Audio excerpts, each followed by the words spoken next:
દિવાલમાં જમીનમાંથી ઉપર આવતો ભેજ એટલે કે રાઇઝિંગ ડેમ્પનેસ છે, એટલે કેમિકલ ડીપીસી ઇન્જેક્શન કરાવી દઈએ.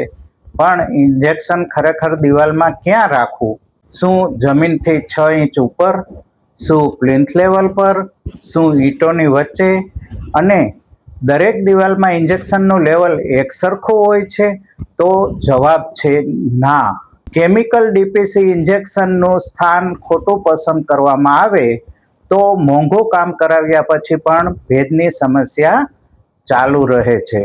એટલે આજે આપણે આ એપિસોડમાં સમજશું કે ડીપીસી ઇન્જેક્શન ક્યાં કરવું જોઈએ, ઇન્જેક્શનની લાઈન કેવી રીતે નક્કી કરવી જોઈએ અને કઈ બાબતોનું ખાસ ધ્યાન રાખવું જોઈએ. નમસ્કાર મિત્રો, આપ જોઈ રહ્યા છો ચેનલ બિલ્ડિંગ પ્લાનિંગ આઈડિયા. ઘરમાં ભેજ અને સીપેજ વિશે શ્રેણીમાં આગળ વધી રહ્યા છીએ. ભાગ 2માં આપણે રાઇઝિંગ ડેમ્પનેસ એટલે કે જમીનમાંથી દિવાલમાં ઉપર આવતો ભેજ, પહેલા ભાગમાં આપણે જાણ્યું કે રાઇઝિંગ ડેમ્પનેસને કેવી રીતે ઓળખી શકાય છે. આજે ખાસ વાત કરીશું કેમિકલ ડીપીસી ઇન્જેક્ટ ક્યાં કરવું જોઈએ. સૌપ્રથમ એક મહત્વની વાત જાણીએ તો કેમિકલ ડીપીસી ઇન્જેક્ટ શરૂ કરતા પહેલા એક બાબતની ખાતરી કરવી ખૂબ જ જરૂરી છે, કારણ કે દિવાલમાં ખરેખર રાઇઝિંગ ડેમ્પનેસ છે કે નહીં તે જાણવું મહત્વનું છે. કારણ કે દિવાલમાં નીચેનો ભાગમાં ભેજ દેખાય એટલે હંમેશા રાઇઝિંગ ડેમ્પનેસ હોય ગણી લેવું નહીં, પરંતુ ભેજના અન્ય કારણો પણ હોઈ શકે છે, જેમ કે પ્લમ્બિંગ લીકેજ હોય, બાથરૂમ લીકેજ હોય, બહારના વરસાદનું પાણી પ્રવેશ, જમીનનું ઊંચું સ્તર, ડીપીસી બ્રિજ થયેલો હોય, ખરાબ ડ્રેનેજ હોય અને ઘનીકરણ થતું હોય. આવા સંજોગમાં પણ નીચે દિવાલમાં ભેજ આવતો હોય છે. એટલે યોગ્ય ક્રમ છે, પહેલા નિદાન કરો, પછી પાકું કારણ શોધો અને ત્યારબાદ સારવાર કરો. માત્ર ભેજ દેખાય એટલે સીધું કેમિકલ ઇન્જેક્ટ કરવું નહીં. આપણે જાણીશું કે ડીપીસી ઇન્જેક્શન સામાન્ય રીતે ક્યાં વાપરવામાં આવે છે. જો તપાસ બાદ રાઇઝિંગ ડેમ્પનેસ એટલે કે જમીનમાંથી દિવાલમાં ઉપર તરફ ભેજ આવતો હોય એની પુષ્ટિ થાય અને ઉપચારાત્મક કેમિકલ ડીપીસી જરૂરી હોય તો સામાન્ય રીતે ઇન્જેક્શન ટ્રીટમેન્ટ દિવાલના નીચલા ભાગમાં સતત આડી લાઈન એટલે કે હોરિઝોન્ટલ ટ્રીટમેન્ટ ઝોન પર કરવામાં આવે છે. અહીં એક ખૂબ મહત્વની બાબત એ છે કે ઇન્જેક્શન રેન્ડમ ઈંટો એટલે કે આડી અવળી ઈંટમાં ગમે ત્યાં કરવાનું નથી, પરંતુ સામાન્ય રીતે યોગ્ય આડું મોર્ટાર બેડ એટલે કે સળંગ એક થર મોર્ટારનો સાંધો પસંદ કરવામાં આવે છે, જ્યાં પસંદ કરેલી ડીપીસી સિસ્ટમ સ્પેસિફિકેશન અને ડ્રિલિંગ તેમજ કેમિકલ ઇન્જેક્શન કરી શકાય છે. ત્યારબાદ આપણે જાણીશું કે બહારના ગ્રાઉન્ડ લેવલનું ખાસ ધ્યાન રાખવું જરૂરી છે. અહીં આ બાબત ખૂબ જ મહત્વની છે. માનો કે ઘરની બહાર માટી, પેવિંગ, કોન્ક્રીટ ફ્લોરિંગ, ગાર્ડન કે બગીચાની માટી અથવા રસ્તાનું લેવલ વધીને દિવાલના ડીપીસીના લેવલ કરતા કે તેનાથી ઊંચું આવી ગયું હોય તો શું થઈ શકે છે? ડીપીસી બ્રિજિંગ થાય છે, એટલે કે એક પુલ બને છે જેમાં બહારનું પાણી ડીપીસી લેવલ કરતા ઉપરની દિવાલમાં શોષાય છે. એટલે કે ડીપીસી ખરાબ ન હોવા છતાં બહારનું ઊંચું લેવલ ભેજને ડીપીસી ઉપરથી પ્રવેશવાનો માર્ગ આપે છે. આવી સ્થિતિમાં માત્ર કેમિકલ ઇન્જેક્શન કરવાને બદલે પહેલા તપાસવું જોઈએ કે એક્ઝિસ્ટિંગ ડીપીસી બ્રિજ તો નથી થઈ ગયો ને. જો બ્રિજ થઈ ગયો હોય તો શક્ય હોય ત્યાં બહારનું લેવલ સુધારવું. ઇન્જેક્ટ કરવાની જરૂર નથી, પરંતુ જો શક્ય થઈ શકે એમ હોય તો બહારના માટીના લેવલ કે જેથી ડાયરેક્ટ બ્રિજ થતો હોય એ લેવલેથી બ્રેક કરી આગળ વધવું જોઈએ. હવે 150 mm નો નિયમ શું છે?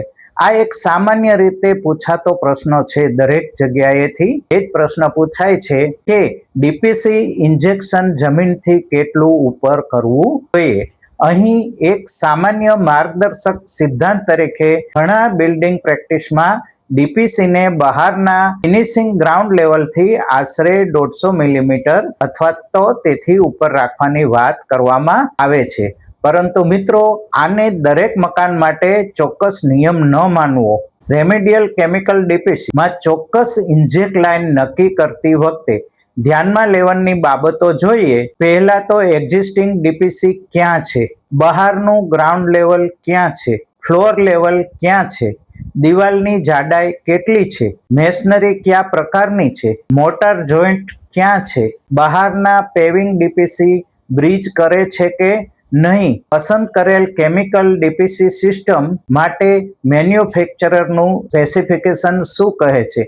આ દરેક પાસાનો વિચાર કરવાનો રહે છે. એટલે કે દરેક દિવાલમાં જમીનથી ચોક્કસ 150 મિલીમીટર ઉપર જ ઇન્જેક્ટ કરવું એવું કહેવું યોગ્ય નથી. હવે જાણીએ કે અંદરના ફ્લોર લેવલને પણ જોવું. જૂની ઇમારતોમાં બહારનું ગ્રાઉન્ડ લેવલ અને અંદરનું ફ્લોર લેવલ અલગ અલગ હોય છે. તેથી ઇન્જેક્ટ લાઇન નક્કી કરતી વખતે માત્ર અંદરની દિવાલ જોઈને નિર્ણય લેવો યોગ્ય નથી.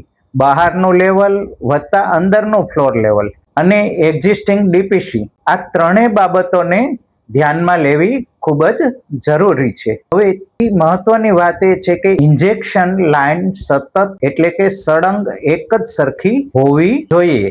કેમિકલ ડીપીસીનો મુખ્ય હેતુ દિવાલમાં એ continuous horizontal moisture level barrier બનાવવા માટેનો છે. એટલે ટ્રીટમેન્ટમાં એક દિવાલ પર ઇન્જેક્શન છે અને બીજી જોડાયેલ દિવાલમાં નથી, અથવા તો એક જગ્યાએ ટ્રીટમેન્ટ લાઇન તૂટી જાય છે, તો મોઇસ્ચર માટે બાયપાસ પાથ રહી શકે છે. ખાસ કરીને મકાનોના ખૂણા, અંદરની દિવાલના જોડાણ, બાહ્ય દિવાલના જોડાણ, દરવાજાના ઓપનિંગ, જોડાયેલી દિવાલો, આવી જગ્યાઓએ કન્ટિન્યુટી અંગે ખાસ ધ્યાન આપવું જોઈએ. ચાલો જાણીએ કે કઈ રીતે ધ્યાન આપવું જોઈએ. દરવાજા અને બારી પાસે શું કરવું? તો દરવાજા અને બારીઓની આસપાસ મેશનરીનું કન્સ્ટ્રક્શન અલગ હોઈ શકે છે.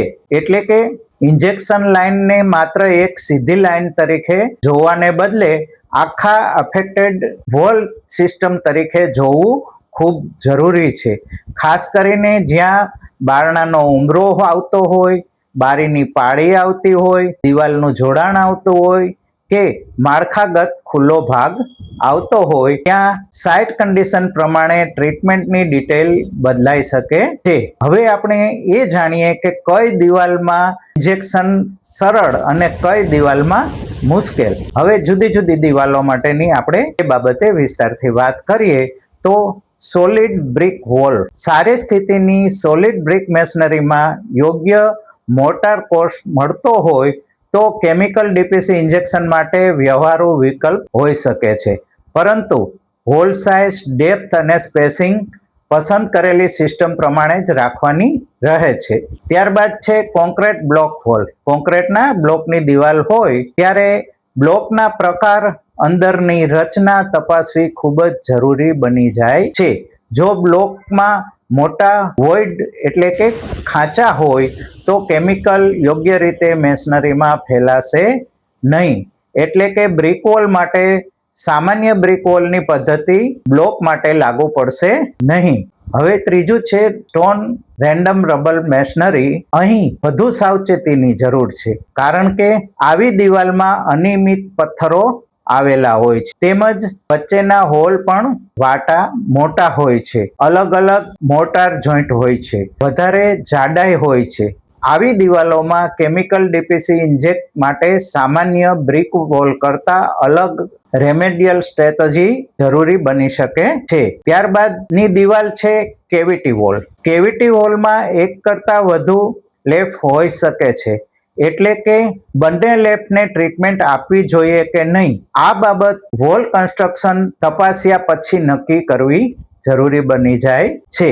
હવે જાણીશું ઇન્જેક્શન પહેલા શું તપાસવું જરૂરી છે. કામ શરૂ કરતા પહેલા કોન્ટ્રાક્ટર અથવા ટેકનિકલ માણસને આ બાબત તપાસવા માટે કહો કે એક્ઝિસ્ટિંગ ડીપીસી છે કે નહીં. ડીપીસી બ્રિજિંગ એટલે કે બહારનું ગ્રાઉન્ડ લેવલ ડીપીસીને બાયપાસ કરે છે કે નહીં. દિવાલની ટાઈપ કઈ છે, બ્રિક છે, બ્લોક છે, સ્ટોન છે કે કેવિટી વોલ છે. ત્યારબાદ દિવાલની જાડાઈ કેટલી છે અને યોગ્ય કન્ટિન્યુઅસ મોર્ટાર કોર્સ ક્યાં છે. ત્યાર પછી સર્વિસીસ, દિવાલમાં ઇલેક્ટ્રિકલ અને પ્લમ્બિંગ સર્વિસ તો નથી ને. ત્યાર પછી છે મોઇસ્ચર સોર્સિસ, ભેજ ખરેખર જમીનમાંથી જ આવે છે ને. આ દરેક બાબત તપાસ્યા પછી આગળ ઉપરની કાર્યવાહી કરવી જરૂરી છે. અહીં એક ખૂબ જ મહત્વની ભૂલ થાય છે મિત્રો. કેમિકલ ડીપીસી ઇન્જેક્શનની લાઈન નક્કી કરતી વખતે માત્ર જમીનથી કેટલા ઇંચ ઉપર એ પ્રશ્ન પૂરતો નથી, પરંતુ સાચો પ્રશ્ન એ છે કે આ દિવાલની કન્સ્ટ્રક્શન અને સાઇટ કન્ડિશન પ્રમાણે કન્ટિન્યુઅસ ડીપીસી ટ્રીટમેન્ટ ઝોન ક્યાં બનાવવો.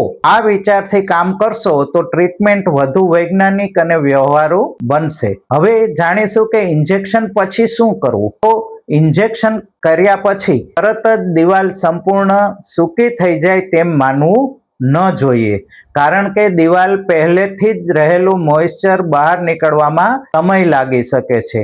તેથી પહેલા ઇન્જેક્શન, ત્યારબાદ સુકાવાની પ્રક્રિયા, ત્યારબાદ ક્ષાર વ્યવસ્થાપન, ત્યારબાદ પુનઃ પ્લાસ્ટરિંગ અને ત્યારબાદ ફિનિશિંગ. આ ક્રમમાં કામગીરી કરવી ખૂબ જ જરૂરી છે. જૂનું લાગેલું પ્લાસ્ટર યોગ્ય પ્રમાણમાં દૂર કર્યા વગર માત્ર પુટ્ટી અને પ્લાસ્ટર લગાડવાથી સમસ્યા ફરી દેખાઈ શકે છે, માટે એ રીતે કાર્ય કરવું નહીં. અને હવે જાણીએ સૌથી મહત્વની સાવચેતી અને સૂચનો. કેમિકલ ડીપીસી ઇન્જેક્શન એ કોઈ જાતે થઈ શકે તેવી કામગીરી નથી. આ બાબત દરેકે ખાસ યાદ રાખવી કે હું આ કામ ઘરે કરી લઈશ, પરંતુ આ કામ યોગ્ય સાધનો અને મશીનરી અને યોગ્ય જાણકારી અને અનુભવથી થઈ શકે છે. માટે દિવાલની કન્સ્ટ્રક્શન, ડીપીસીની સ્થિતિ, ગ્રાઉન્ડ લેવલ, સિલેક્ટેડ પ્રોડક્ટની ટેકનિકલ સ્પેસિફિકેશન સમજ્યા વગર માત્ર યુટ્યુબના વિડીયો જોઈ ડ્રિલિંગ અને ઇન્જેક્ટ કરવું યોગ્ય નથી. ખાસ કરીને લોડ બેરિંગ દિવાલો, ખૂબ જ જાડી દિવાલો, સ્ટોન કે રબર મેશનરી, કેવિટી વોલ, ખૂબ નબળી બાંધકામ વાળી મેશનરી માં અનુભવી વોટરપ્રૂફિંગ પ્રોફેશનલ અથવા તો ટેકનિકલ માણસની સાઇટ ઇન્સ્પેક્શન કરાવવી ખૂબ જ સલામત અને જરૂરી છે. હવે આ પદ્ધતિને યાદ રાખવા માટે એક સરળ રીત જોઈએ તો પહેલી, યોગ્ય નિદાન એટલે કે ડાયગ્નોસિસ. ત્યારબાદ આવે છે યોગ્ય ઇન્જેક્શન લેવલ, ત્યારબાદ સતત ડીપીસી ટ્રીટમેન્ટ અને છેલ્લે આવે છે યોગ્ય રીપ્લાસ્ટરિંગ.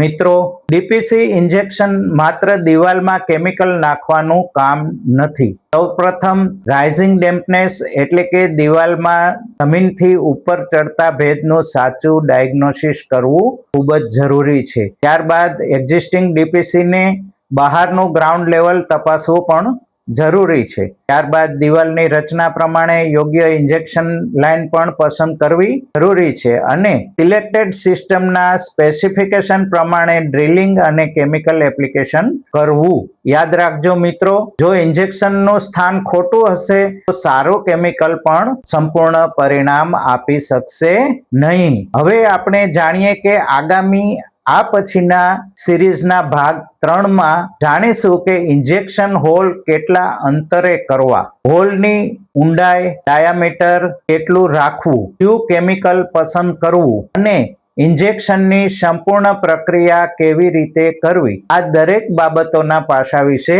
હવે પછીના આવતા શુક્રવારે 16 કલાકે રજૂ થતા એપિસોડમાં આપણે વિસ્તારથી જાણીશું. જો તમને બાંધકામ, વોટરપ્રૂફિંગ અને બિલ્ડિંગ પ્લાનિંગ અંગેની આવી સરળ અને ઉપયોગી માહિતી ગમતી હોય તો બિલ્ડિંગ પ્લાનિંગ આઈડિયા ચેનલને લાઇક, શેર અને સબસ્ક્રાઇબ કરવાનું ભૂલશો નહીં.